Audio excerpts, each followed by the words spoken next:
Hello everybody.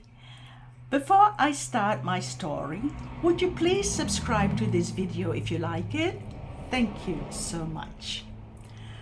A lot of people have asked me where I came from and assumed I came from Malta. I'm not sure why, so for this video I have decided to talk about the country I was born in, Indonesia. As I have never delved into the history of my country of birth, this was a great opportunity for me to find out more. When we left for Holland, or the Netherlands, as it was also called, I was still a baby, born in Surabaya, situated on the island of East Java. According to history, the Dutch government colonized Indonesia from 1816 to 1941 and called it Dutch East Indies. Why colonization?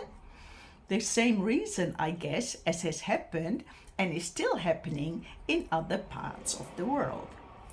To own the country, its people, and its resources.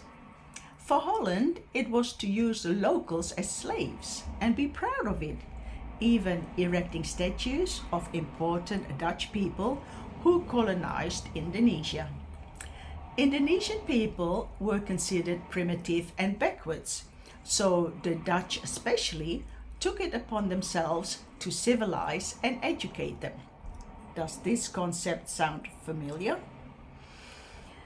After the Second World War, President Sukarno led the Indonesian National Revolution, also known as the Indonesian War of Independence, and this resulted in Indonesia becoming independent.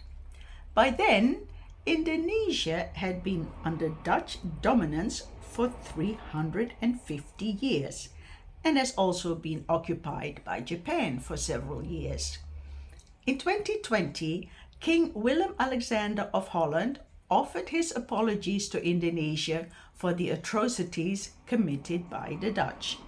These included tortures, rapes, and executions.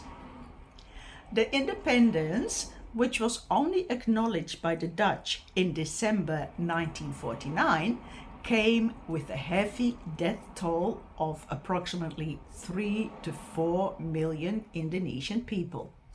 Not just caused by the war, but also due to famine and diseases. My mum told me a story that when she was growing up, her family was so poor that her mum would rub some salty fish onto cooked rice, put the fish away for another day, and the family would just eat the rice. Indonesian people used herbs as medicine because there was no money to see a doctor. You either got well or you died. After Indonesia became independent, about 300,000 Dutch Indonesians, also called Indos, were forced to leave Indonesia to become repatriated in Holland. My parents never discussed the reason why we left Indonesia in a hurry, and a huge amount of paperwork was burned or lost during the Japanese occupation. My dad was totally unhappy in Holland due to the cold winters and strong discrimination. He was waiting for the Queen Juliana to abdicate, and he thought that with the ascension of Juliana's daughter Beatrix to the throne, he would get amnesty and then be able to return to Indonesia. I was too young to ask what the amnesty would be for, but my dad died before the ascension took place. The next part of my story will be about growing up in Holland and the racism encountered there. So please subscribe to this video if you like it. Thank you and take care.